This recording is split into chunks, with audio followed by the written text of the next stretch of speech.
Assalamualaikum warahmatullahi wabarakatuh. Perkenalkan, nama saya Aman Nofar. Hari ini saya akan menggunakan tentang skema perubahan wujud benda.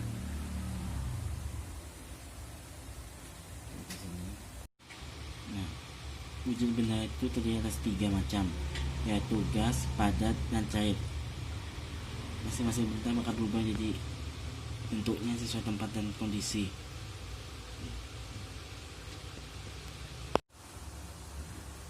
Faktor penyebab perubahan wujud benda ada beberapa macam, yaitu pembakaran, pemanasan, pendinginan, pembusukan, pencampuran dengan air, pekaratan.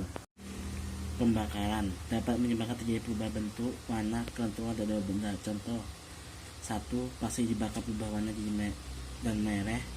2. Kayu dibakar berubah warna dan jadi arang. 3. Besi dibakar terus menerus dan merah. 4. Kertas dibakar berubah warna jadi abu.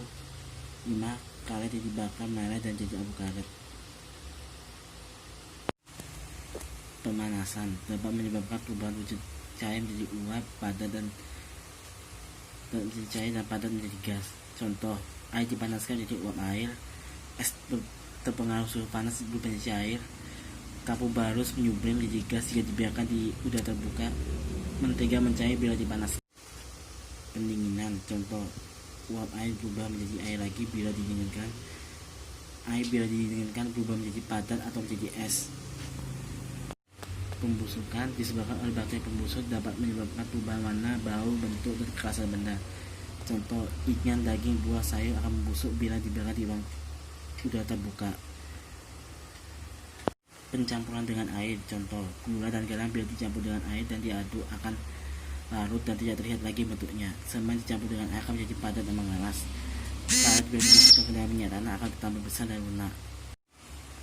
Pengaratan, penyebab pengaratan adalah penembakan udara dan banyak sedikitnya oksigen di daerah tertentu. Contoh: besi berkarat dan akan berubah bentuk, warna, rapuh dan mudah patah. Seng berkarat akan berubah warna dan kekerasannya. Macam-macam perubahan benda. 1. Perubahan fisika adalah perubahan yang sifatnya sementara, artinya benda dapat kembali ke bentuk semula. 2. Perubahan kimia adalah perubahan benda yang tetap bersifat tetap, artinya benda telah berubah tidak dapat kembali ke bentuk semula. Contoh perubahan fisika: air ketika terkena panas berubah menjadi uap air atau penguapan. Uap air berubah kembali menjadi air apabila terkena pengaruh suhu yang dingin. Selanjutnya, air jika didinginkan akan menjadi es, dan bila es terkena pengaruh panas maka berubah menjadi air kembali.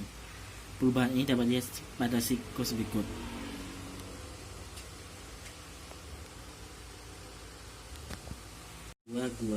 Gula terbentuk padat ketika dicampur dengan air dan diaduk akan larut ke dalam air. Saat gula dipanaskan, airnya menguap dan gula mengendap kembali ke bentuk semula.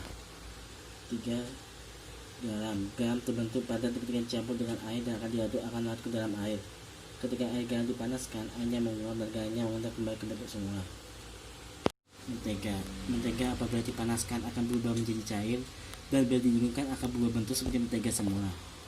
Lilin berbentuk padat, bila dibakar akan berubah bentuk menjadi cair, tapi bila cairan didinginkan akan berubah wujud seperti semula. Contoh perubahan kimia: 1. Kayu dibakar berubah menjadi arang yang tidak dapat menjadi kayu lagi. 2. Kertas dibakar menjadi abu, tidak dapat kembali menjadi kertas. Contoh perubahan kimia: 3. Beras dimasak menjadi pasir, pasir dapat berubah menjadi semula. Buah dan sayur yang telah busuk sehingga berubah bentuk, warna maupun baunya tidak dapat kembali seperti semula. Sekian itu dari saya. Kurang lebih mohon dimaafkan. Wassalamualaikum warahmatullahi wabarakatuh.